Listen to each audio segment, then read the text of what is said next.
Okay, so welcome everyone to another session of the Leuven seminar. Today we are very pleased to receive Luca Corti. Will deliver a talk on Hegel's notion of character. Luca Corti is Associate Professor of Philosophy at the University of Padova. His main areas of interest are classical German philosophy, especially Hegel and the reception of Hegelian philosophy. But he also works on theories of normativity, philosophy of mind, and epistemology. He's the author of several publications, such as Hegel's later theory of cognition, an additive or transformative model, published in the Hegel Bulletin in 2022. And Between Causes and Reasons, Sellars, Hegel, and Lewis on Sensation, published in the International Journal of Philosophical Studies in 2019. He also co-edited with Johannes Schülein two recent volumes on topics related to the topic of his talk today, namely Nature and Naturalism in Classical German Philosophy, published by Routledge in 2023, and Life, Organisms, and Human Nature, New Perspectives on Classical German Philosophy, published by Springer, also in 2023. And responding to Luca's talk will be our colleague here at KU Leuven and co-organizer of this lecture series, Manuel Tangoja. Manuel is a postdoctoral fellow here at KU Leuven. He has recently completed his PhD on Hegel's conception of barbarism. He's author of publications such as Hegelian Heritage and Anti-Racist Horizons, published in Idealistic Studies in 2021, and Modernity and its Peripheries, Originary Existence and Decolonization of Thought in Fichte's later work, in the collected volume Fichte in the Americas, published in 2023. The structure of the session will be the following. Luca will deliver his talk for about 40 minutes. Then Manuel will respond in between 8 and 10 minutes. Then Luca will reply to the reply, and he will have 5 minutes to do that. And then we'll have a 30 minutes Q&A. So as usual, I would like to ask you to switch on your videos in case possible, as it gives us the nice impression of sharing the same room. And after the session, we'll leave the Zoom meeting open for informal conversations, and you are all warmly invited to stay connected for this. So thank you both, and thank you, Luca, for kindly accepting our invitation. And the title of the talk is Hegel's Notion of Character, Bringing Nature into History. So Luca, the floor is yours. Yes, thanks so much. Thanks, Felipe, for the introduction. And above all, thanks, Karin, for the nice invitation to discuss my paper with you. And I would like to thank the whole group for making time to be here and to have this conversation with me. Especially thanks to Manuel for reading the paper and preparing some questions. I do have no slides, but I do have a handout that I will share with you, so you can follow at least the quotes that I will be giving during the talk.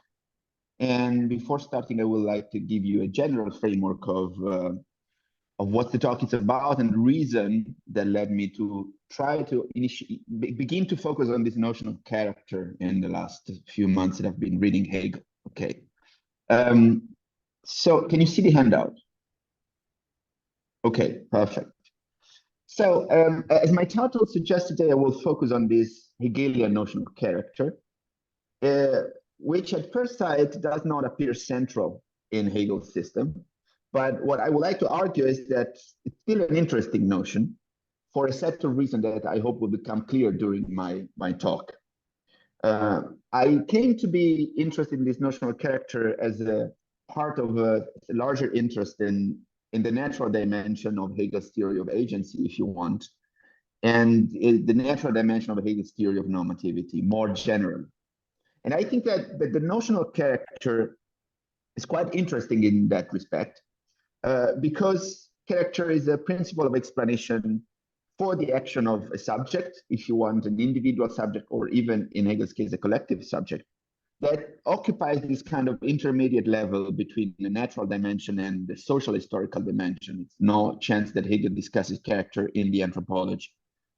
And so that's the kind of interest that guides me in exploring this notion of character and the kind of angle that I will have in approaching the issue.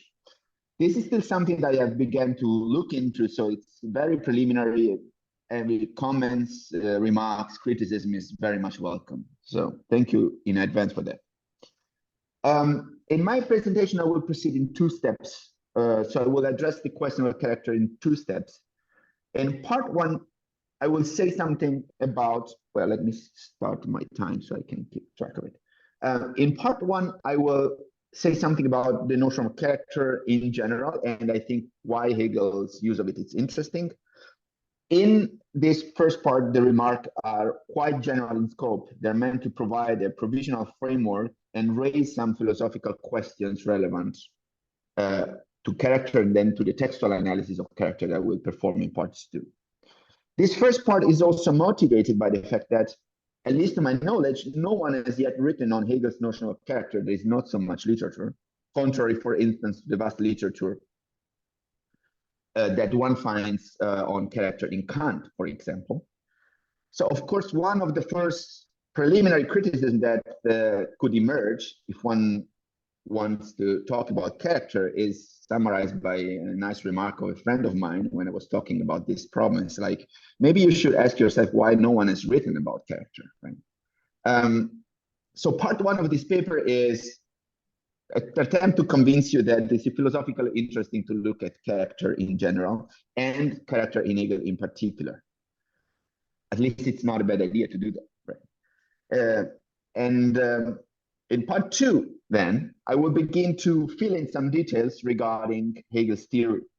So I will look closer at the text to see how the notion of character emerges in Hegel reflections and what kind of role it plays. I will start with Hegel's anthropology, as I was telling you before, because that's the systematic place where he defines character. And I will show that one needs to distinguish between a narrow and a broader sense of the notion.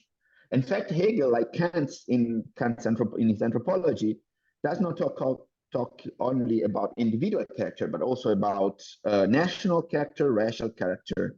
And all these dimensions are meant to have some sort of explanatory import through different ones, also in other parts of the system.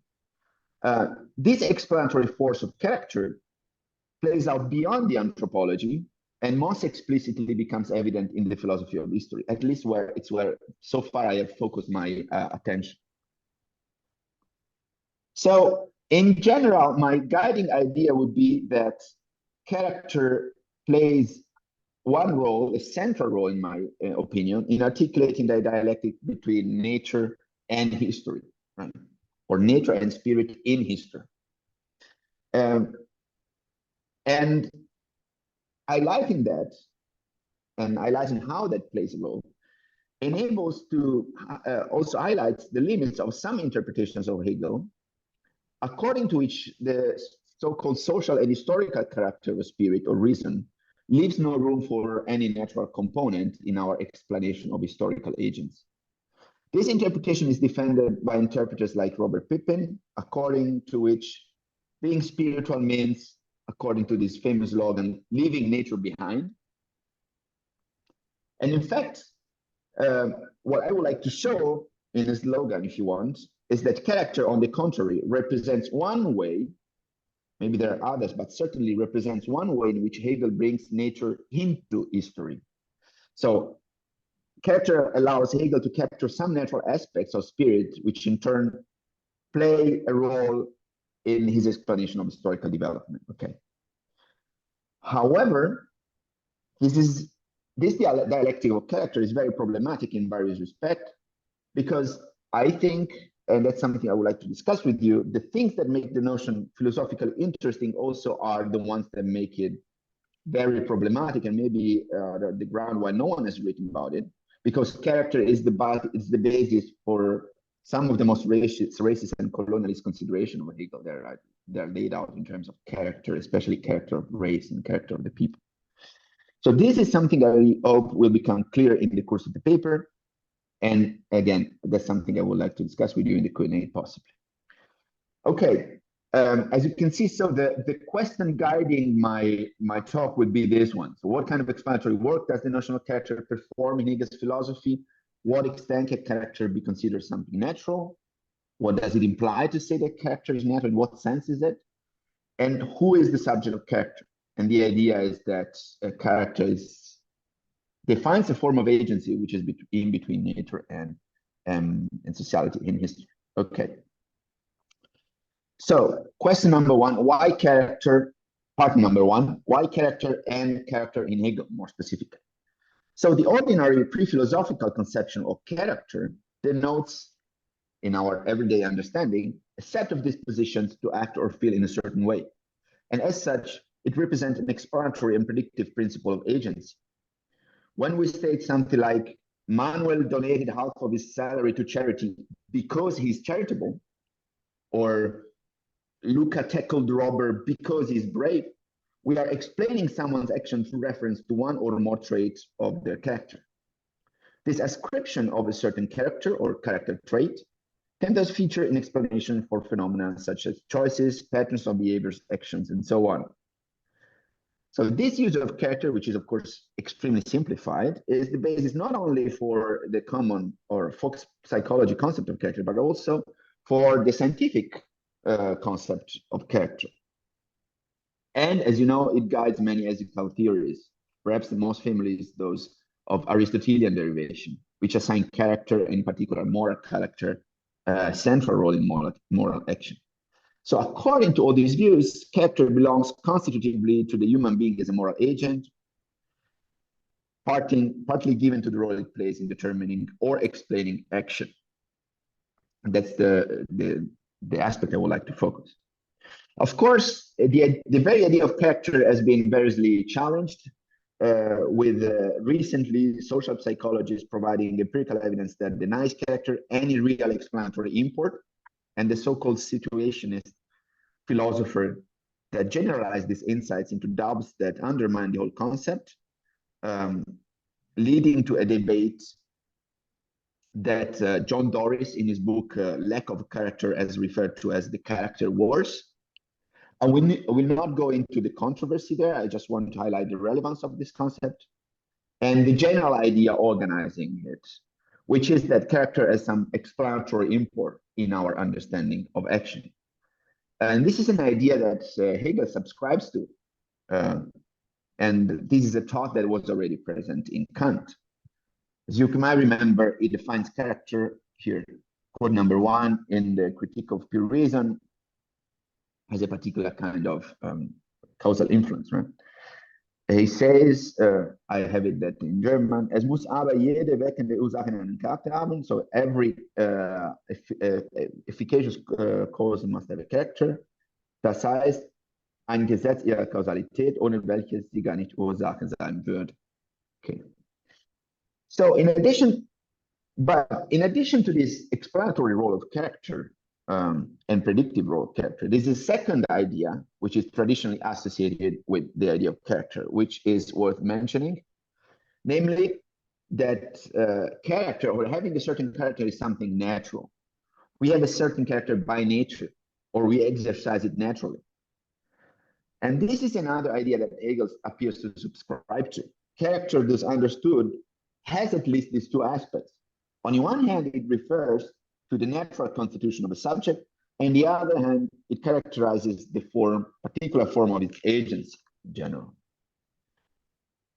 So if we leave aside the moral side of the issue, these two main features of characters, so which we can refer as the explanatory power of character and its naturalness, have attracted many theorists, as I was saying before, but their combination is far from problematic. Because This Janus phase dimension of character is is evident already in the debate around Kant, right? Empirical character and intelligible character. I would not like to enter the debate. I want to stay as far as possible from Kant for the moment. But these two aspects are there already and are present in the way the notion of character is treated in the tradition of Kant, classical German philosophy, from Herder to Goethe, I think, and most importantly to us for Hegel.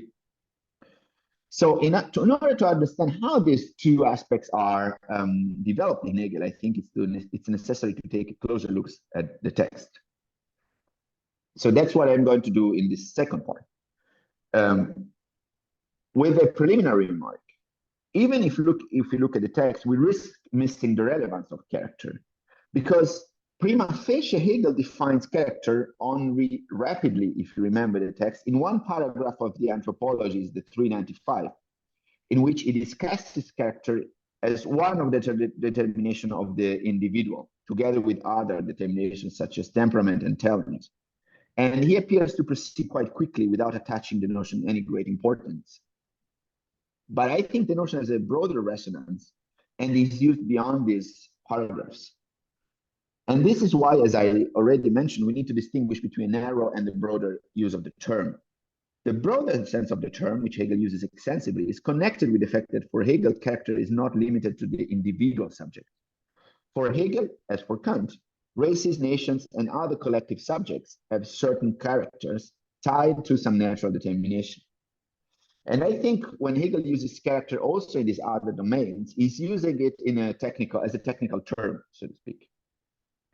So these premises raise the question, again, what kind of explanatory work does character is supposed to perform? Okay. And this question, I think, reveals a more stratified, let's call it theory of character, or dimension of character in Hegel's philosophy, which I would like to highlight now. Okay. Part number 2, Hegel on character and its various dimensions. As I was saying, it's not a chance that Hegel addresses character in the anthropology. This is a part of the system that deals with a series of different phenomena, all of which belong to a dimension that Hegel himself calls Naturseite des Geistes or Naturseele, natural soul. This is a liminal domain that mediates between nature and spirit. And it is the anthropology that Hegel notably focuses on various kinds of factors influencing human conduct, which are in some way linked to nature or have what we might define a general natural dimension. Hegel explores the way in the anthropology, the way in which these natural factors influence, condition, or sometimes hinder the conduct of the human being qua spiritual being. And my interest is exactly in this aspect, how to understand such a relationship, how to identify such a relationship in the case of character now in particular. The thematic articulation of this paragraph is interesting. Maybe you remember, but I just put this here. This is the one, part 1 is the 1, 2, yeah. It's the thematic articulation of the anthropology. So he starts by analyzing various types of natural influence on human beings at different scales and tries to identify the explanatory import. Hegel begins by exploring the natural determination of humans on humans, affecting all humans qua humans, okay, as particular kind of biological living beings on a certain planet. So he calls das allgemeine planetarische Leben. Secondly, he deals with the more specific elements that influence specific group of human beings, or rather they influence humans as individuals belonging to particular groups, human belonging to specific races or living in particular climates. He talks about the Unterschiede climate, okay? Then he narrows the field further, focusing on the natural determination that characterize particular peoples. And finally, he deals with the natural components determining the conduct of the individual qua individual, such, for example, individual temperament or talent. So if we follow Hegel's text, we can find the paradox of the anthropology. It starts with the universal planetary life of spirit, then particular natural spirit, then diversity of races, and then talk about people and than about individuals. Okay. Now, although the notion of character seems to be explicitly defined, as I said only in last section, it is used in the previous ones as well, and it's constitutive for Hegel's account.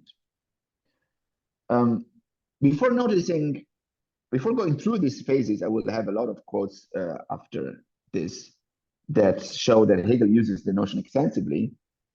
It is worth noticing that from a structural point of view, there are thematic correspondences between these parts of the anthropology and the parts of Kant's anthropology devoted to the analysis of character.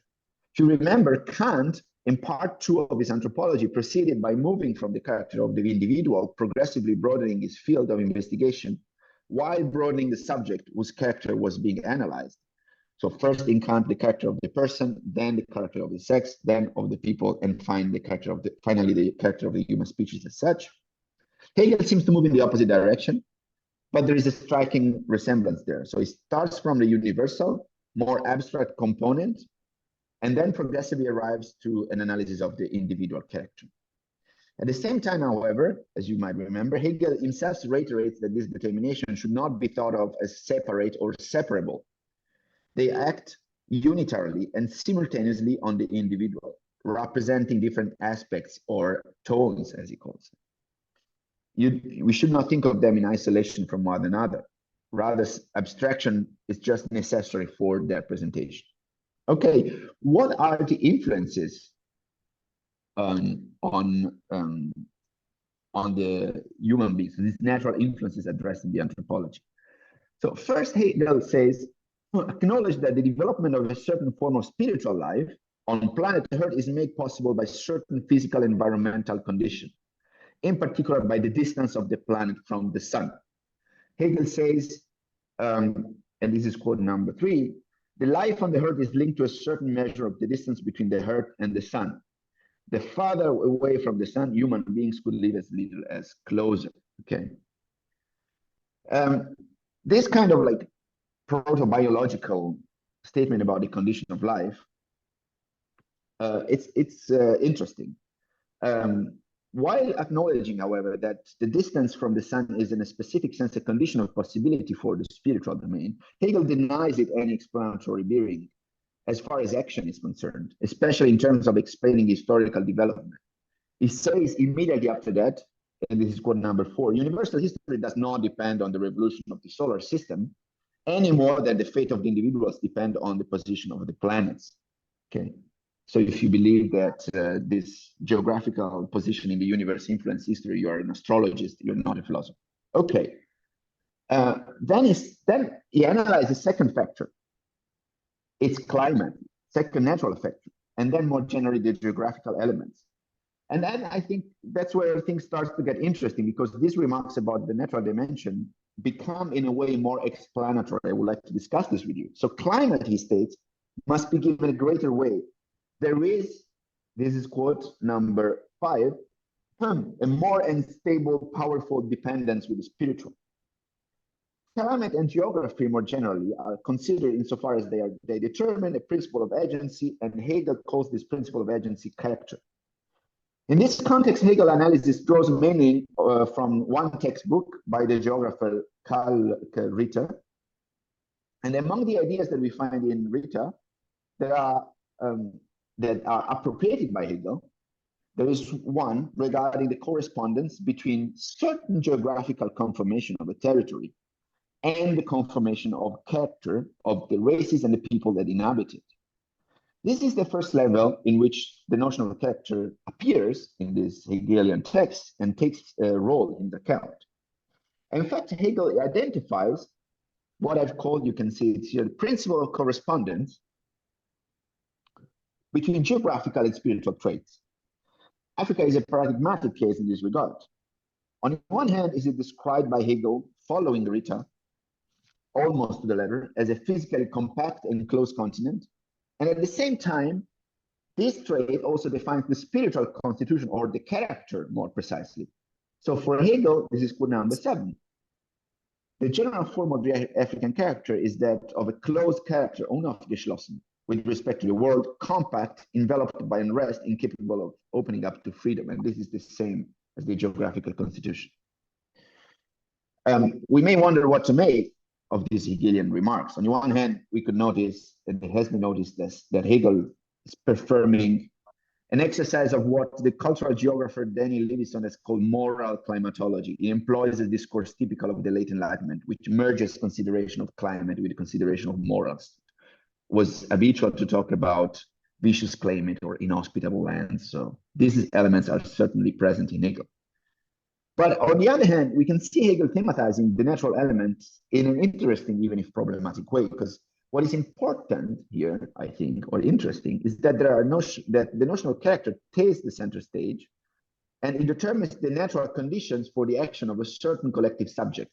Okay, in this case, races, and it links a given natural determination, such as climate, using an analogical principle that Hegel borrows from Ritter, to character. So character appears as an explanatory principle of collective agency, which entails a particular link with nature. This principle of correspondence, okay, between nature and character applies not only to the Hegelian conception of character of races, but also to national character. In this respect, for instance, Hegel states that national character is determined through the national difference of places, and in particular, it is the climate, especially the whole constitution of the soil, that constitutes the main moment of national character. I should have this here. Yeah, here, 8 and 9. So the correspondence between the form of a character on the one hand and the form of a climate on the other reoccurs at this level, similarly giving rise to some series of generalizations, strange as they may sound. Hegel relies on this principle to argue, for instance, and this is quote number 10, that unvarying climates generate unvarying characters. The immutability of the climate, the structure of the land in which a nation has its seat, contributes to the immutability of the character.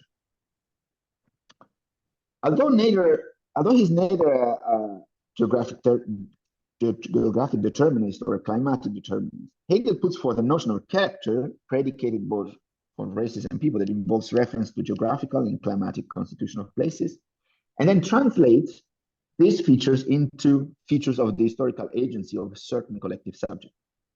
This idea, I think, can be found in many places. For instance, in the lectures on the philosophy of history in 1824, 1825, where he asserts that, at this quote number 11, by referring to this geographical determination, we can say something can be said about character, which peoples and history have received through their construction. This is worth noting because, as we know, national character in turn plays a role in the dynamic of the development of spirit within Hegel's framework of world history. In this context, the notion of character mediates between natural determinations and like geography, climate, and collective spiritual dimension expressed in world history. In this regard, I think one passage is particularly significant, and I would like to dwell on it for a moment.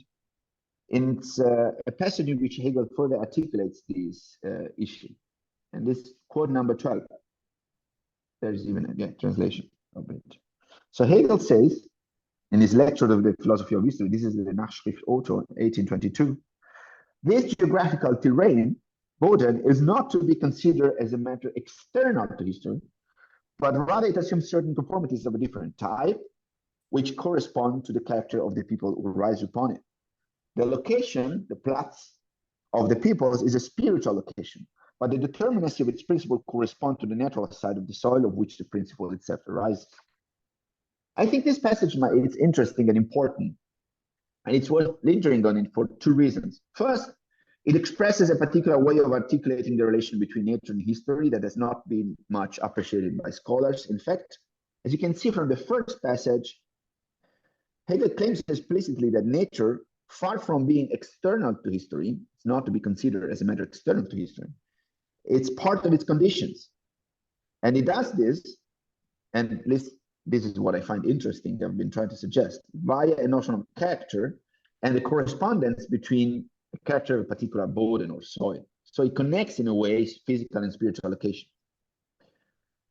Second, in addition to reiterating the link between soil and character, in the second part of the passage, Hegel seems to hint at the possibility of distinguishing between types of character. Use the words typus according to different type of geographical soil. In this regard, I just want to remark that the use of the term typus is significant. Typus is, again, a technical term, and in fact derives from the biological debates of the epoch. There's a good paper by Farber on the type concept in zoology. It was used by Georges Cuvier, and it's quoted by Hegel in his philosophy of nature to identify different types or typos of forms of animal organization in nature. Goethe was using the same term. So Hegel uses this term by talking of animal taxonomies in the philosophy of nature. But what is striking, at least to me, is that in the anthropology and then in the philosophy of history, as we have seen from this quote, he uses it again to talk about types of characters, and he describes them in terms of natural kinds tied to a particular type of soils. Okay, this kind of consideration has led some scholars to attribute Hegel sort of social essentialism, stuff like that. But there is also a natural essentialism, and there is this link with the soil that is interesting to explore. Okay, after having dealt with these natural aspects, in the following paragraphs of the anthropology, Hegel narrows and focuses his attention on the so-called particular national spirits. Okay, that means the diversity of races, which is paragraph 933. As you know, recently there has been quite a lot of discussion of Hegel's treatment of race, since in describing the elements typical of the character of each race, Hegel expresses a series of now well-known considerations with blatantly racist and colonialist tones that have generated a wide discussion. What about the character of those races? We can see that the notion of character here emerges again. And Hegel speaks in this context of African character, the character of Asians, the character of Mongols. Regarding the race-related forms of character in the encyclopedia, he says again, this is quote number 15, that the difference in Naturgeiste express on the whole the nature of the geographical parts of the world. And again, this link with geography. Hegel presents the character of these races using various ordering principles, which are difficult to disentangle from each other. The paradigm of the life stages is one of them. It takes them from Herder, but there is another organizing principle that reflects, again, a kind of parallelism that we've seen above between geographical conformation and spiritual conformation. Some races are defined by the immobility and absence of development, which is mirrored in the conformation of the geographical space. They're like, you can see the quotes 16, 17. This in the case of what he calls the American race, this geographical determination of characters is used to causally explain even their form of agency in history. Hegel identifies a particular weakness as a defining feature of both American geography on the one hand and the American character as well on the other hand. So he states, you might remember these crazy passages, even animals are weaker in America and with respect to the European counterparts. So these character traits are tied to natural determination, and those are the reason why Hegel excludes Americans from the taxonomy of the so-called basic principle of races. Okay, I will skip the quotes here and try to pass to another level of analysis that we can find in the anthropology regarding character. Below the level of race, the first part of the anthropology presents another an explanatory principle, which is the one of national characters, or characters of the people. On this subject, he writes, the races, these universal differences are again particularized, and so the national character, which is still more determined, it's shown, namely through the difference of place. Not only is the individual thus determined as belonging to a specific race, but they also belong to a certain nation of people. And it's interesting that Hegel again says that it is important, and this is quote number 18, I think, How far one goes back in the history of people, it shows the constancy of this pattern, typos of national particularities. 19. So each people and nation is distinguished by a particular type, typos of character, according to a typological structure that Hegel claims is discernible throughout the entire course of history. Character, quote number 20, acts in the forms of external life, in the occupation, in the conformation and disposition of the body, but even more in the tendency and attitude of the intellectual and ethical character of the people. What are these kind of type of character, and how many are there? Hegel gives us a taxonomy in the edition of the encyclopedia that are compiled by the students. We find only European characters. The 5 included are Italian, Spanish, French, English, and German character. It is something similar to what we find in Kant's anthropology from a pragmatic point of view in the section devoted to the character of the people. Kant had included first the English and the French as civilized people, then the Spanish and the Italians as people still affected by natural influences of the character, and finally the Germans. Hegel tends to present national character on a scale in which each character is associated with a particular capacity, sensation, intuition, and intellect. So moving from people, maybe you remember these passages, whose character exhibits the form of feeling or sentiment, most notably Italians, whose individualistic and sentimental character, this is a quote, is more in keeping with female nature than with male nature, from which Hegel deduces their lively mimicry. You have the quote there. We arrived at people who manifest a character marked by the universal and abstract thought. Surprise, surprise, the German. Okay. What should we make of this stereotypical taxonomy that, I mean, we could find it today in a somewhat bad gossipy newspaper, maybe? One thing to note is that, in fact, this systematic presentation, so as an exculpation, is that this systematic presentation is not present in the manuscript of the 3 series of lectures that Hegel gave on the philosophy of spirit, nor in the 3 series of lectures of the philosophy of history. So at no point Hegel seems to go in these details and systematization of national characters. And he seems to attach less importance to these national characters than his students did. But I think there is a systematic reason for which he doesn't attach so much importance to this character of the nation. And it is that in the text, the progressive individualization of Hegel's analysis in the course of the anthropology corresponds to a lack of, or a loss of, explanatory significance of this natural element of character. This kind of attitude is found perhaps more markedly in the final dimension of the spirit that Hegel focuses on, namely the individual. So if character has some sort of kind of strong explanatory role at the level of the races and geography, it does not have a less explanatory role at the level of people, and as you will see in a moment, almost no explanatory role at the level of the individual. In the introducing the sphere relating to the individual person, Hegel states that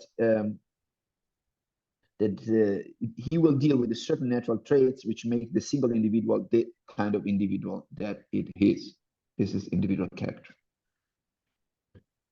Hegel divides the individual domain into 3 aspects: the dimension of talent, temperament, and individual character, properly understood, and investigates this determination. And then he says, quote 31, these individual differences are in themselves something subordinate, must be so. And so he insists that such individual distinctions do not play a central role in explaining and understanding spiritual dynamics. And this applies also to individual character, which gets defined in this context in paragraph 395, as I was saying before. He defines character as the individual's capacity to pursue a certain purpose in a lasting and constant way. The human being, quote 32, has character if he sticks to certain opinions, principles, aims, and pursues them. Character is contrasted with vagueness of decision and opinion, He who has great character also accomplishes great things with the energy of firmness of the will. In this sense, the character of the individual is their capacity to persistently and stably pursue certain kind of ends. This definition is again analogous to what the one that is given by Kant in the Anthropology, and as some sort of explanatory import for individual behavior, but does not explain collective form of agency. These remarks on the individual we find at the conclusion of Hegel's theory of natural determination enable two further general remarks. First, when Hegel talks about the individual character, the pattern that I was underlying before regarding the explanatory role of character appears quite clearly. So the progressive individualization of the traits taken into consideration from race to nation to individual character corresponds to a progressive loss of influence and explanatory weight of the natural component in historical dynamics. If race and character associated with race had a determined explanatory import, national character, while constituting a typus in history, has reduced importance. Individual character, finally, almost entirely loses its relevance. This kind of consideration resonates with the famous idea also expressed by Hegel that individual peculiarities are unable to account for historical events. This kind of observer's perspective does not allow us to grasp the cosmic historical significance of individuals. Individual character, thus understood, is not a good explanation for understanding history. It's not sufficient to say that Caesar crossed the Rubicon for vanity, because that was his character. That would be the perspective of the valet, of the Kamerdin kind of explanation. However, as I was trying to point before, at the level of race and other level, character still plays a role. Second, however, this definition of character and the idea that character confers a particular kind of stability and cross-situational consistency to our actions is not negligible. Character forms our agency in a distinct way, and more importantly, connects certain natural elements to certain normative frameworks in history. This aspect seems to be central for Hegel's understanding of historical agency and the previous form of character. And in fact, the idea of character as conferring certain persistence and stability to actions has rendered the notion so successful. This aspect seems to be central to understanding the concept of historical agency in Hegel and the forms that this agency can take over time. And so this aspect does not appear to be as insignificant as some Hegel scholars seem to address. At this point, of course, one could raise several criticisms. One of is that despite this treatment, there is a way Hegel thinks one could overcome this natural determination tied to character. And the overcoming of this natural determination gives rise to the spiritual and normative frameworks. According to this interpretation, this process of overcoming of natural determination is described in the following paragraph of Hegel's text. The concept of habit, from this point of view, has been considered central. Habit is often considered as the mechanism by which one abandons the natural dimension and enters the spiritual one. On the one hand, through this habitual dynamic of hardening, abhärtung, human beings free themselves from the imprisonment and influences of the natural elements like climate. On the other hand, through habit and repetitive practice, according to some scholars, one can initiate a new logically autonomous normative-led kind of life. But even if habit accounts for our initiation to normative frameworks and establishes a new relationship with the natural datum, climatic or geographical, the philosophy of history clearly shows how this datum is never abandoned in the explanation. Historical agency for Hegel is never separated from the natural given, with all the problem that this entails. On the contrary, the notion of character explains how this natural givenness, in the form of climatic and geographical determination, dialectically enters into the normative framework and orients the individual and collective capacity for action. So what I think is interesting, beyond Hegel's specific thesis about character, which are obviously not all tenable, okay, is that the general insight beyond that regards the role that this natural element plays in history, which lies at the bottom of Hegel's view and can be separated, I think, from these untenable claims. Namely, the attempt that Hegel makes to think dialectically the relationship between nature and history that emerges in the anthropology and manifests itself in the analysis of the notion of character.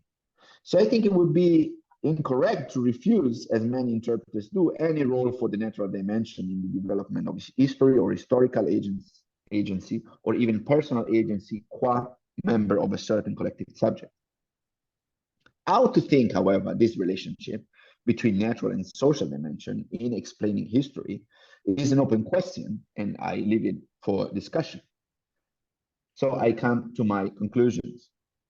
I've framed the problem of character as the problem of the relation between natural component and the spiritual component in history.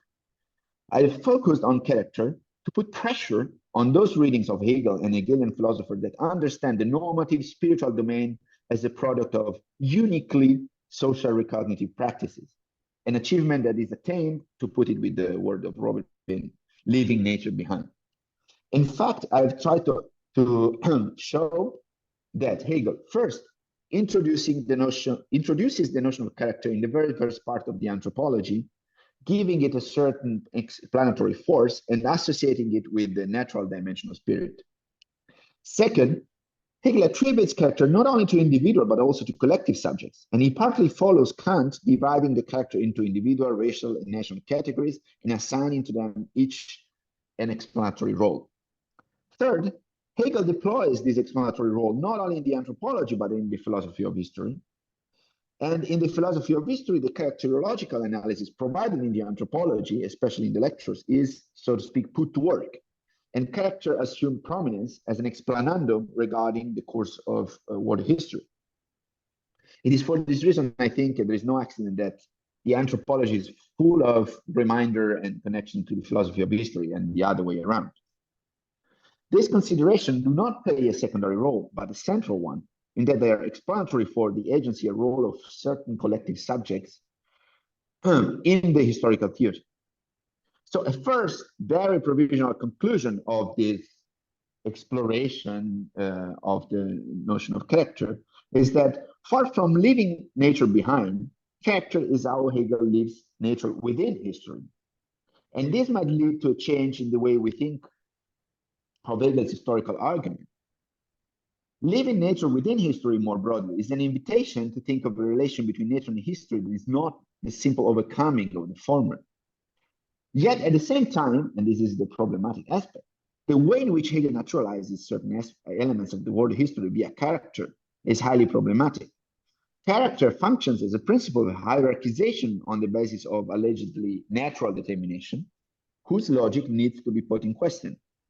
It is precisely because naturalness appears to be one of the main characteristics of character that many Hegel scholars have understandably left it aside. At the same time, it seems to me illuminating that the relationship between nature and history and character renders this relation, so focusing on this notion of character, renders this relationship more intelligible and unveils some of the insights that underpins the logic that Hegel employs. So beyond the specific thesis of character, it is important to see how this notion makes it possible to think about a more complex relationship between nature and history. That's it. Thank you very much for listening. Okay, thank you so much, Luca, for this very stimulating talk. Now I'll give the floor to the respondent. Manuel Tangora will then give his response to Luca's talk. Manuel, the floor is yours. Okay, thanks, Luis, and thank Luca for sharing your research with us today and for this very interesting talk about a very interesting topic that is sometimes a bit overlooked in Hegelian scholarship. I agree with you. I will present some comments on the main thesis of your paper and also on this question that you leave to discussion. I will also explain why I think that the reading you are proposing is crucial for the understanding of Hegel's practical philosophy. And I will then present some questions that could be raised challenge maybe some of the conclusions you brought up.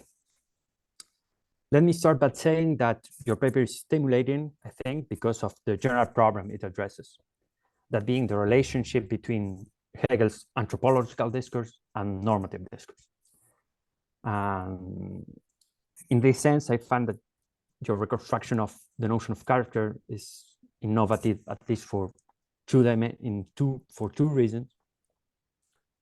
First, because it allows to understand the systematicity of Hegel's work. Of course, to understand the relationship between nature and history, between nature and freedom, but also to understand the role of the anthropology. According to your reading, anthropology is no longer an isolated and local field with no impact in other spheres of Hegel's work. The concept of character that you described remains operative, as you showed, within the development of spiritual consciousness and within the construction of a social, historical, and political subjectivity. And then the anthropological character is relevant for the philosophy of history, but maybe for the philosophy of right as well.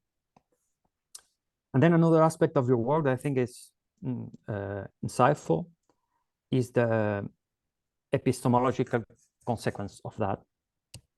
You insist on the explanatory power of the notion of character when it comes to understanding moral action, the social activity of subjects, the historical development of social groups. And I think that you're stressing that the natural dimension of character are important to produce a knowledge on the spiritual and free activity of both individual and groups. I think that this is very important to understand on a metaphilosophical level, maybe what is the task of practical philosophy. And when it comes to the definition of the concept of character itself, I completely agree with you with this idea of character as a mediation between nature and history. As you said, character is not just an empirical determination without relevance. It inscribes agency in a concrete existence, and that's why it's important. And also, that is why I think that here is maybe the stronger statement of your paper. That's why the content of the character, the content of this natural dimension involved in character, are not neutral in relation to historical activity.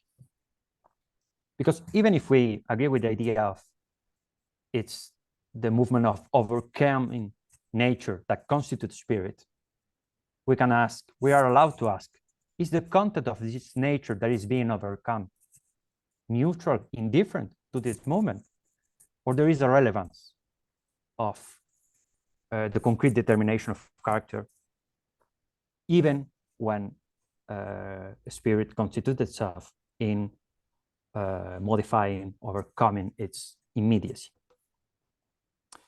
And I think that this reading you're proposing is important, mainly because it engaged in necessary discussion within the Hegelian literature, and you indicate the limitation of this prevailing reading, or at least has been prevailing for the last 20 years, more or less. This line of reading that we could call normativist, that basically underlines this absolute autonomy of freedom over its natural condition. That you summarize with this expression you borrow from Pippin, that of leaving nature behind, right?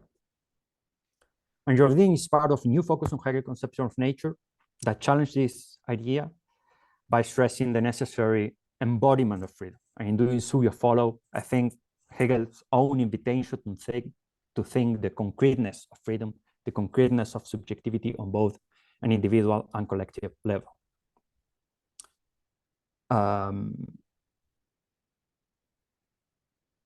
Let me maybe now I will ask or we'll bring up a couple of questions maybe. a couple of questions that could be raised in order to challenge not your approach, because as I say, I'm very sympathetic with your general perspective, and I share your criticism toward this more normativist reading, but to challenge maybe some of the results that can appear as outcome of this line of research. So first, I would like to hear more about this complicated dialectics between nature and history that is somehow contained in Hegel's notion of character. My first question would be, what type of nature is that? What type of nature is the one that appears as relevant to historical agency? I ask this because you emphasize the explanatory force of the notion of character, and you say that this doesn't amount to a determinist approach, and I completely agree. But is this explanation based on the factual presence of natural elements that can be considered in the same manner than in the philosophy of nature? In certain moments, you talk about the influence of given natural elements, or you use the expression natural datum. And I have to admit that at this point, I'm a bit unconvinced about this type of relationship between nature and spirit, because it's clear that there is a natural aspect that is relevant for history in Hegel's text. These are Naturseite des Geistes that you mentioned. But is this a nature that is given to the spirit? I think that there are several passages of Hegel's text, or from the anthropology itself, that could be used against this understanding of climate, geography, and also race as something just given. As you know, there is all this language that Hegel used to emphasize this idea that the nature of the spirit, here this genitive is very important, is the presupposition of the spirit that is somehow already mediated by the activity of the spirit itself. And I think that here maybe, I don't know, it would be my position in that regard. We can maybe make a difference between the notion of influence, which I think that Hegel is a bit critic towards the use of this notion in this, especially in the geographical discussion, and the idea of correspondence. Maybe there is a correspondence that is not an influence, that is not an impact of a given determination on the spirit. But in any case, I would like to know your thought on this. And the second question is related to the first one, but is a bit more specific, and it concerns the problem of the national character you mentioned. And I completely agree with you that the national character is embodied in experience of the soil, of the geographical space as well, and that involves of natural determination. My question here would be, what is then the relationship between this national character, or of the concept of nation that Hegel uses, and the concept of the more, let's say, well-known concept of folk or Volksgeist that Hegel present as the main concept to understand historical agency? How do you think that this concept of, I don't know, nationality or nationhood informs the concept of people as a historical agent? That would be my question. I thank you again for this talk. I really enjoyed hearing you. Thanks again. Okay, so thank you so much, Manu, for these very stimulating questions. And Luca, go ahead. The floor is yours. Yeah, thanks so much, Manu, for the comments and the questions. I think the first part of your comment, you grasped the spirit of this kind of inquiry into the notion of character, which is a teeny tiny example of how the anthropology or Hegel's anthropological reflection reappear in various parts of the system, and that example of the fact that Hegel doesn't discard what he calls naturality. The general idea is to highlight the moments in which Hegel tries to think this relation between nature and spirit. And the anthropology doesn't resurface only in the philosophy of history. The philosophy of right is full of anthropological remarks and the way some normative constellations sublate or relate to natural elements. Think about relation among sexes, for instance, in the marriage. But there are other interesting ways in which Hegel tries to think the relationship between the natural and the spiritual domain. Some of them are, I mean, in some of them are thought in a more dialectical way, in the sense that there's no direct limit that the natural component poses to the development of particular spiritual traits. I'm thinking in particular of, for instance, what Hegel says in the Anthropology regarding sleep. Okay, Hegel says human beings need to sleep 8 hours per night. Okay, and that's natural, that's given. Okay, but the way that influences the way we structure our work and some of our institutions. Okay, but it doesn't have to be so. But there's this dialectical relation between the fact that we sleep 8 hours or need to sleep, at least I need to sleep 8 hours. Some people need to sleep less, but 8 hours per night, and then which is a natural component with the particular kind of a social structure, and he explores a particular kind of dialectic, which is one of the dimensions that I haven't mentioned, but it's there. Climate is the one that I have tried to explore a bit closer because it resurfaces many times. It doesn't talk much about sleep, but more about climate. And there, however, the role is more limiting in the way he frames the issue of how climate can influence the capacity for developing certain forms of freedom, for instance, because he says explicitly in the philosophy of history that freedom is something that can appear only at a certain distance from the equator, because otherwise it's too cold, and institution cannot be created, and we don't have enough energy to reflect, and the institution cannot be created that instantiate freedom. These kind of remarks are the most determinist ones, but they are there. So I think Hegel thinks about climate in that way.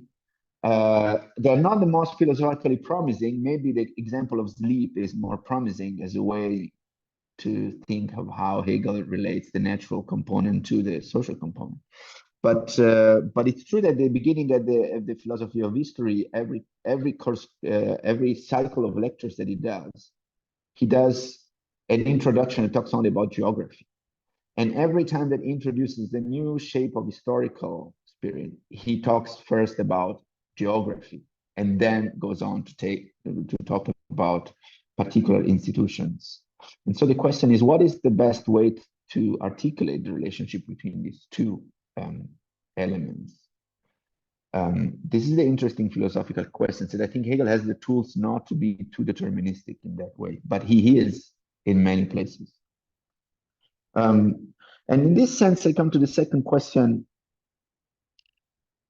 I don't see much difference between the idea of influence and the idea of correspondence. So I wanted to ask you what the difference would be and what the advantage would be of talking about the one or on the other. In many passages, Hegel says that the kind of conformation of a territory corresponds to certain forms of agency in a way that doesn't seem to leave room for overcoming that kind of, given structure or the kind of dependence.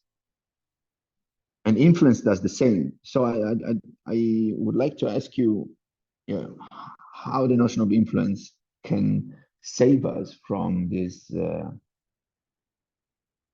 apparent direct connection between nature and agency. Luis, you think, can I? Or... Yeah, you can quickly clarify what. Okay, no, but what I was trying to imply was the opposite, actually. Okay. I think that Hegel, as you said, he understands this correspondence between the natural dimension and the historical agency, but this is not a relationship of influence of a given element that is purely factual, or we can imagine physical in the case of geography, on the spirit. Because I think that the type of geography that Hegel is thinking about is not a physical geography. It's a geography that is already, that gives an account on how spirit inhabit this space. I don't know if I make myself clear, but I think that maybe we can think on a correspondence. That doesn't mean that there is a natural element understood in this more positive factual sense, having a particular influence. This would be more deterministic, I think, to trace every spiritual characteristic to the influence of a particular natural element. Mm-hmm. Yeah, I should think more about this. Is a nice way of putting this.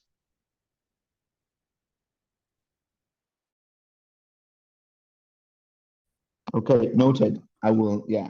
I don't know. I'm just also thinking with you here, but I think that there are some. I don't have the passages right now, but in the same passage that you quoted, or around those passages on geography in the philosophy, Hegel refuses the idea of the influence, of the Einfluss, from or the idea of a particular influence from that the geographical space has on the spiritual activity. But I don't know, it's just maybe a way to understand it in a non-deterministic way. That what you are trying to do, and I completely share this perspective.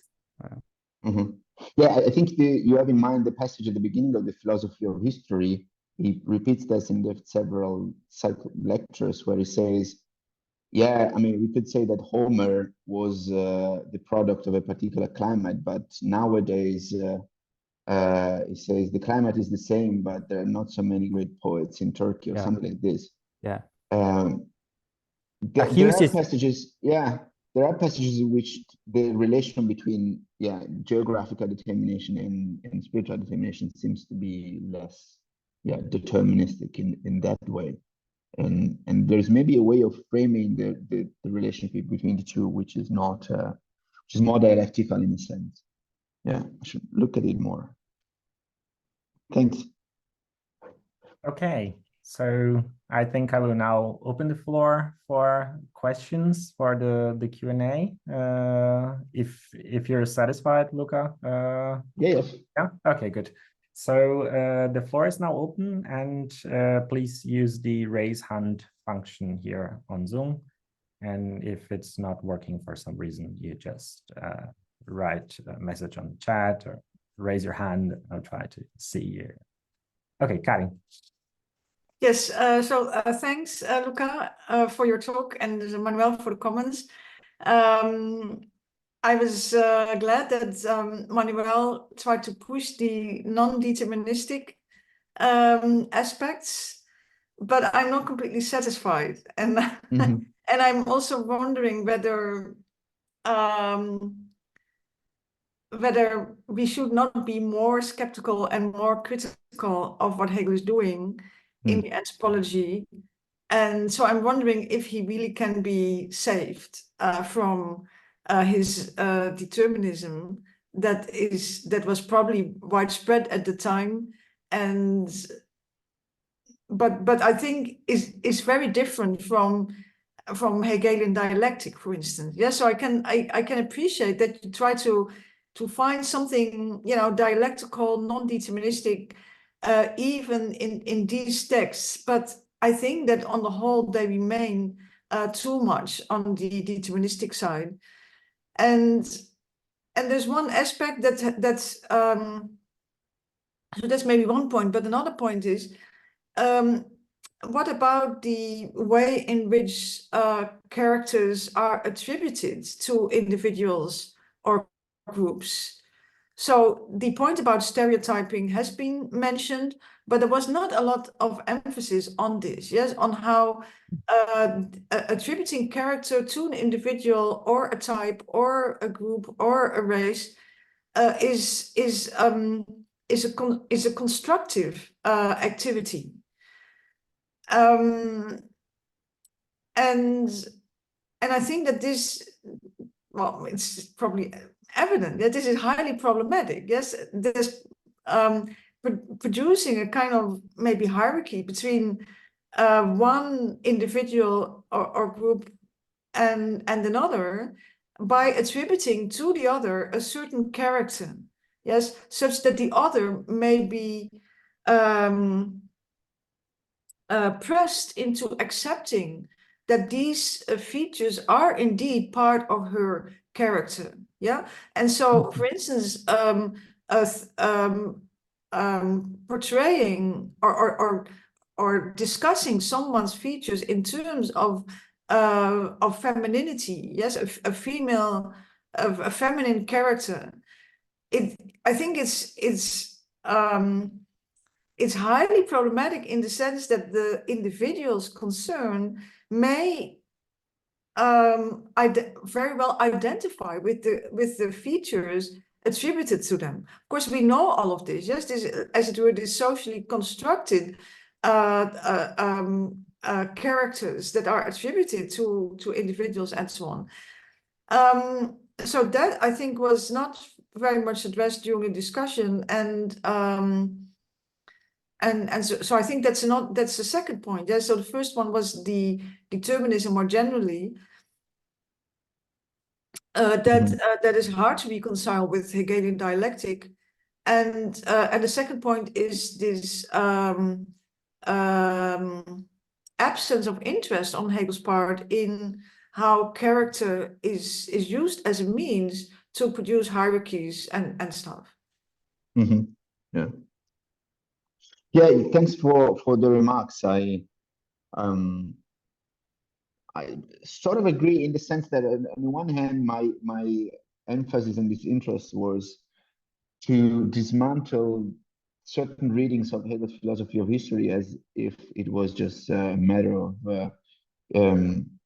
the development of sort of normative frameworks and then some sort of collapse, internal collapse for internal normative tensions among forms of spirit, as if nature would play no role, but it was just these internal dialectics. There are many examples of this reading of Hegel's philosophy of history in the current literature, and that's the reason why I was stressing that.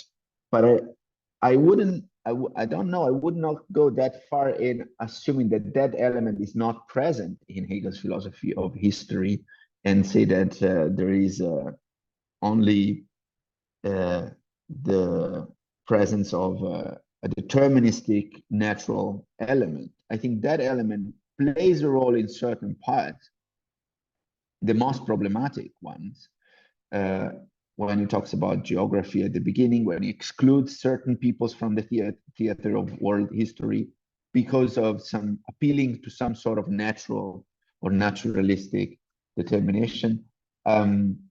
I don't know whether there would be a good account of the historical development of spirit to say, yeah, for Hegel, it's all completely determined by natural components, so to speak.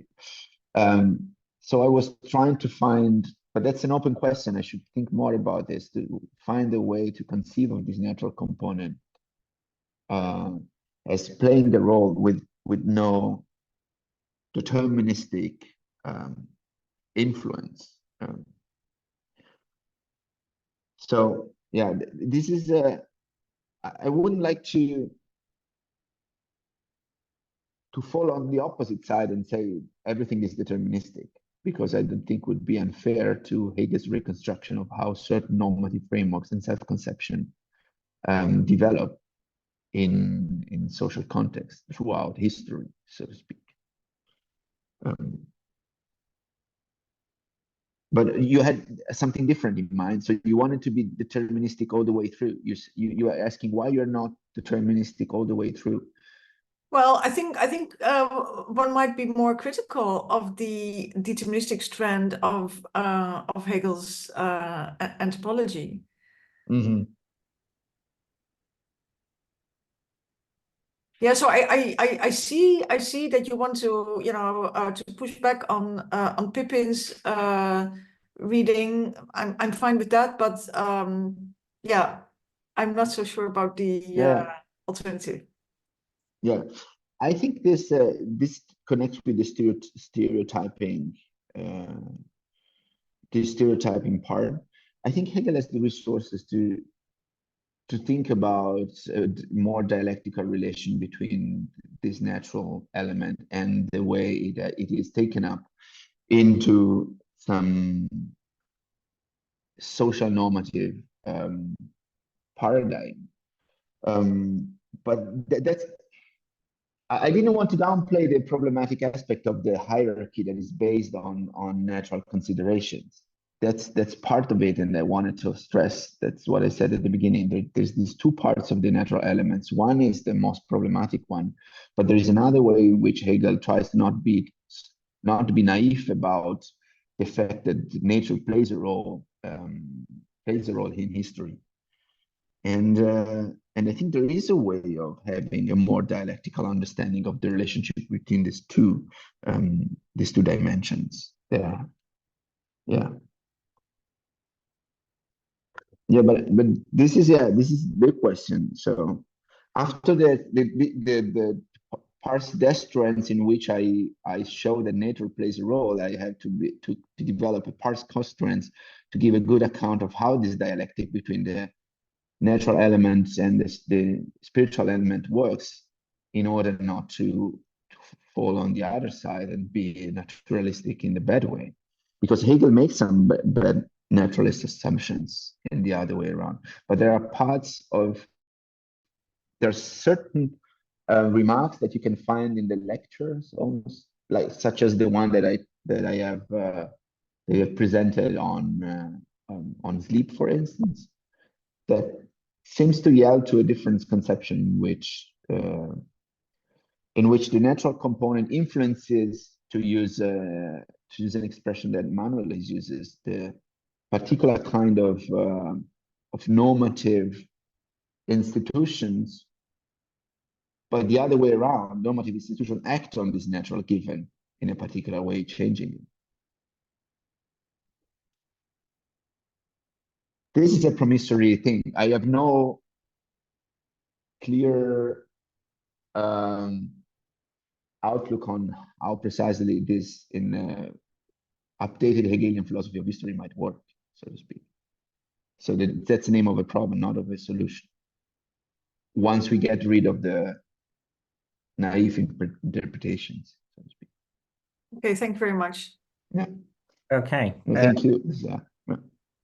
Okay, Pavel, I saw that you raised your hand. Do you want if there's time at the end, go ahead and take the next question, and then if there's time at the end. Okay, good. So Philip Batterman. Hey, thank you. This was really an interesting talk. I'm not super familiar with Hegel, but I think your way of reading character is a good way to rediscover Hegel, maybe a little bit. But I have like a clarification question. I'm still a little bit confused to put the concept of soil within the concept of character in a way.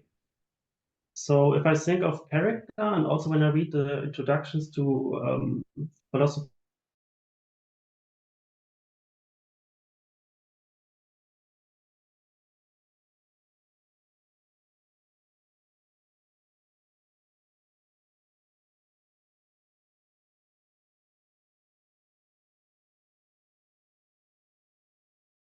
the obligation or the duty to the instinct to defend his polis, so to speak.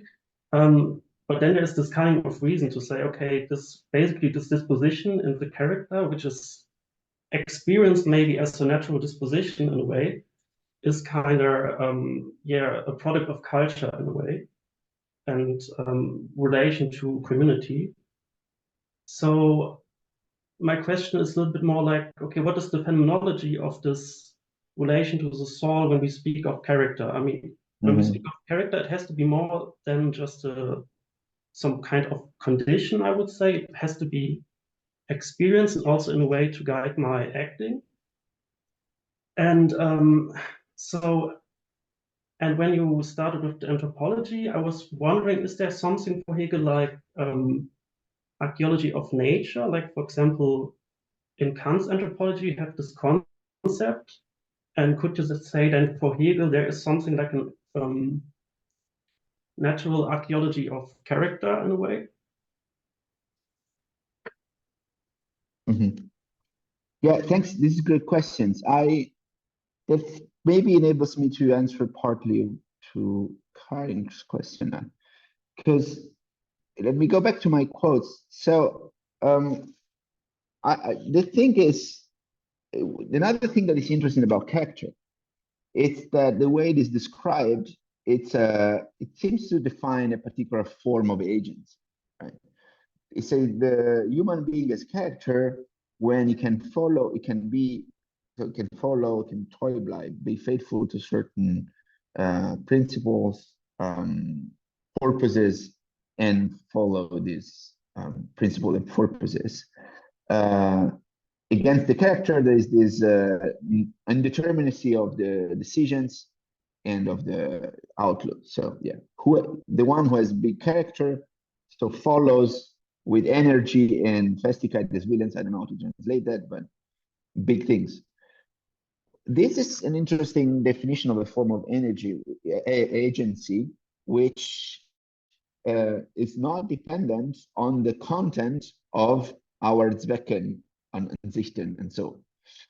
So it could apply both to natural Zwecken or spiritual Zwecken.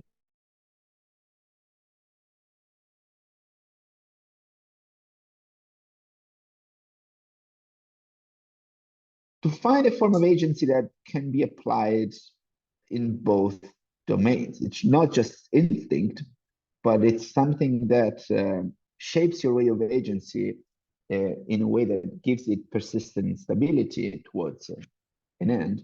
And it could be both natural and spiritual in a way. And so both natural components as well as spiritual components can be part of your character. There is this addition in the philosophy of right when he says freedom must become the character of human being, meaning we have to aim to that in a particular way. I don't know whether that replies to your question, but it seems that he's trying to carve out a particular form of agency that it's not natural instinct only, and has these features, so to speak, that enable him to have both natural components as Zwecken as well as spiritual ones. So yeah. And regarding Kant, you had something precise in mind when you were referring to the archaeology of nature? Yeah, and in this anthropology makes this taxonomy of science. And there he has like in German it's rememorativ, like science to remember something in a way. And there are also like natural science that kind of his example are like shells, you know,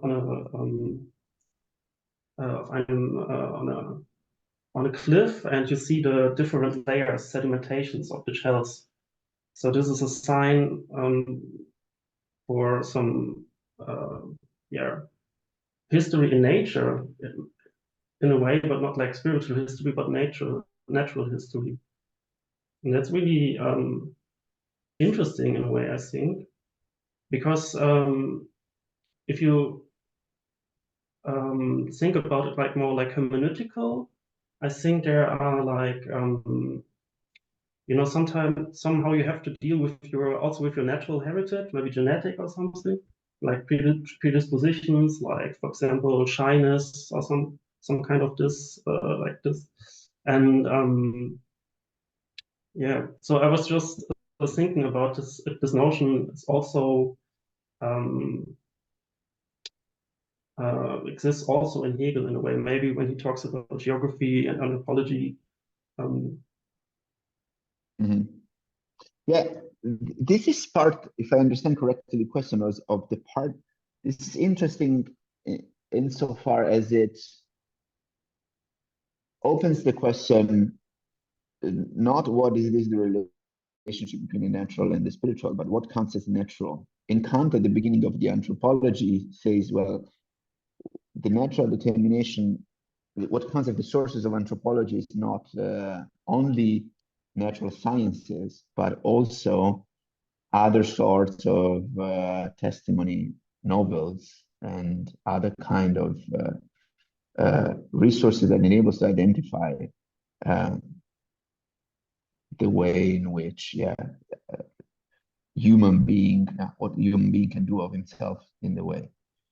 And that opens a kind of interesting question in what does count as natural for Hegel, and where does the evidence for this naturalness come from, in a way.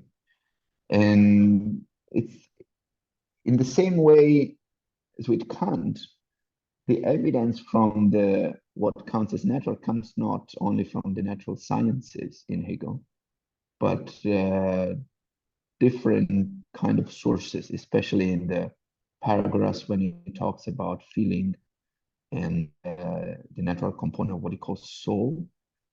There is a wide array of evidence that comes to define what is natural and how this natural given gets defined. In that sense, it's not just an idea of the archaeology of nature that plays a role, but it's a wider context. I don't know whether that's counted as a reply. Yeah. Okay. Pavel, do you want to ask your question? Sure. Yeah. So thank you for the talk. So I have a couple of questions, maybe one brief comment, one brief question. So the comment is everything that you said, or maybe 90% of what you said, made me think of Herder, because he has this climactic determinism or whatever. He thinks everything is climate. And what Hegel thinks of Herder is also kind of mysterious, because every time he's talking about Herder, he never mentions him by name. He does that. I mean, he does that with everybody, but with Herder more so for some reason. So I guess one way to approach the question of, because Herder is the bad kind of naturalism that Hegel would want to reject, right? So maybe one way to approach that question of what kind of naturalist is Hegel is to think about what he thinks about Herder. That would be quite interesting, because Herder's was actually the main philosophy of history going at the time. I mean, Hegel was lecturing on it, and Herder's was like the work in philosophy of history at the time. So anyway, but my question is, you mentioned habit as the traditional sort of pivot between nature and history, and you want to reject that. And well, habit, maybe second nature, something like that. So I guess I just want to ask, what do you see, or what for you is the relationship between second nature and character, because you might say that character becomes second nature, or what we now would call character is what Hegel comes to call second nature. And I mean, how do you see, so does that replace character, or do you have character and then a kind of second nature full of habits and stuff? So how do you see those two? Because that would bear on your relation to the Pippin line. Because he might say, yeah, habit takes over or subsumes character in a way, it develops into second nature. But anyway, what are your thoughts on that? Yeah, thanks for the two questions. I think Hegel is very Herderian. I don't know whether Herder is the wrong kind of naturalist. I would like to talk more about this one, because I think there is a great inspiration taken from the Ideen, and I think the kind of considerations that he offers are in line with what Herder says in the books of the Ideen, where he talks about the climatic constitution of the people. So I would be interested in knowing how you see the difference, because I see more similarities than differences there. Well, just briefly on that, for example, Herder thinks that reason comes from our upright posture. So reason has a kind of natural source. So that would be an example of something that's anathema to Hegel. Yeah, Hegel addresses that as well in his anthropology and the upright, and talks about the upright forces. So, and I think the ideas that it takes from that, they are from Herder, and in a way, he thinks that he claims that it's not a question of habit, the upright posture, but it's a datum, and that in a sense it would be more interesting. I haven't looked into those passages, but I think that there is a similarity there. There is a natural datum that gets, in a way, enables the possibility to develop reason. I'm not sure that Herder has this kind of deterministic take on that, but we should look at the passages because it's not fresh. For sure, Hegel does mention this in the lectures, and there could be an example to focus on to see how the relation between nature and spirit works. Hegel says it's not a product of habit, the upright posture. It's given in a way again. That comes regarding the second question is. It's interesting because that depends on how we understand second nature. If we understand that it's a kind of complete sublation of the first nature, then I think the way he uses the notion of character goes against that reading. But if you have a more dialectical understanding of the two elements involved in second nature, namely first nature, the given and how it gets ablated, I think character is a good way to explain that concept a bit better, given the structure that it has, that it could mediate this passage between first and second nature. Okay. Yeah. Okay, thanks. Yeah, that's helpful. So it just, so the conflict is between habit and character rather than character and second nature / habit in a way. Is between the disagreement between you and people like Pippin. I would say yes. Yeah, that's the thing. Another, yeah, because also habit can yield you to a particular kind of character, because it enables you to have your action persistently directed to certain aims. So there's no conflict there. It's just the way of understanding what role the natural element plays in that kind of form of action or agents. Yeah. Okay, thanks. But the Herder point is interesting. I should look more into it. Yeah, thanks. Okay. If there are no further questions, I will ask one question. And it goes in the same direction of Pavel's question now about the second nature, the concept of second nature, because I really like the example of sleep, and I think it is fascinating. And I was just wondering if there is room in your approach, in your text, maybe to talk a little bit more about the distinction between the example of sleep, because there we talk about nature in a more general sense, because people in Africa, they also need to sleep, and people in America and people in Asia and Europe and so on. So nature is here, so to say, human nature is something that we all share. But once we go one step further and we start talking about the distinctions between characters, we are talking about different natures in plural. And then we seem to be at a different level, or we seem to be using the concept of nature in a different way. So I was just wondering how we can make sense of these different uses of the concept of nature.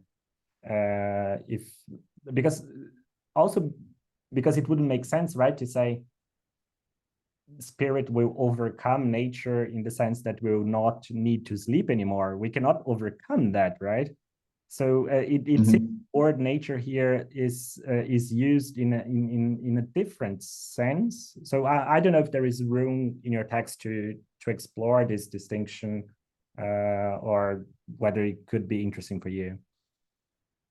Yeah, thanks for the question. Because I was thinking of that as actually is something that has more similarities than difference, the two cases, at least, in the sense that sleep is part of our human nature, but then it could be, it does exert an influence on the way Hegel says we organize our work, for instance, our institutions. But we're not forced to organize our institution in a certain particular way because of the sleep. We can like work 4 hours, sleep 1 hour, work 4 hours, sleep 1 hour, or sleep 8 hours, and then organize our work life to different, our institutions differently, but we have to deal with that kind of natural datum. And the fact that it affects us all doesn't change much in structure in the way we could deal with other natural aspects that are more local. In some places you have more light during certain periods of the year rather than another period of the year. Like in some places on Earth there are seasons, in other places there are no seasons. In a sense, there are two different natures, but the way the conceptual problem is the same with sleep. Like, how do you deal with this datum that you have X amount of light during the day? And that kind of questions are similar to the other case. So I don't see much difference in the general way of addressing the question of how to relate this natural component, whether the natural component affects only part of the human beings or human beings as human beings. The form of the question is the same, I think. Sure, I was thinking about, because I think it's different if you treat the natural data as the amount of light that you have throughout the day, or if you treat the natural data as the character. Because the character is already a certain response to a condition, to a natural condition. So we seem to be already at a different level. If you say, look, there is a certain amount of light, and we should react to that in a certain way, it will affect the way people react or act. I can understand that we are at more or less at the same level as sleep. But then when you ask the question whether character can play a role in history, I think that character is already a reaction to the amount of light or to the climate or whatever. So we seem to be at a slightly different level than the pure natural data. So that was my point. That's why I thought that it was connected to Pavel's question, because the character seems to be nature at a level. it's already a response. Yeah, I see the point. Then at that level of explanation, the problem is then, yeah, I will try to resist the deterministic understanding. I mean, yeah, try to explain away the passages where Hegel is super deterministic and try to account for a notion of character that is not deterministic, and saying that, yeah, it's true that even in the case of light, that doesn't, let's try to construct a hypothetical Hegelian philosophy of history where nations with more light are more, I don't know, rational or something like this. Okay. I wouldn't go deterministic in saying that, but that's the kind of worry Karin had, that even the notion of character doesn't help us because it's too deterministic. But I think there is a way to shape the notion of character such that we could say something like, certainly the amount of light that you have is an enabling condition for doing things, okay? But the way you deal with this natural element or the natural component, it does not have to be understood deterministic. It plays a role, having 20 hours of light or 0 hours of light, but it must be understood together with other factors as an enabling condition for particular forms of agency. Mm-hmm. In a sense, yeah. There are things that you can do with 20 hours of light that you cannot do with 0 hours of light. Sure, yeah. But it's not a deterministic kind of relationship. And I don't think Hegel needs that, even if he speaks like that often. Okay, good. So if there are no more questions, I will wrap it up. And thank you again, Luca Corti, for this very stimulating talk. And thank you also. Thanks for having me. Thanks again. It was really nice, and thank you also, Manuel, and all the audience for this discussion. And we see you again in the next session of the Leuven seminar. Thank you so much. And you're all invited to stay for the informal part of the meeting. So just stop the recording and we can all stay here.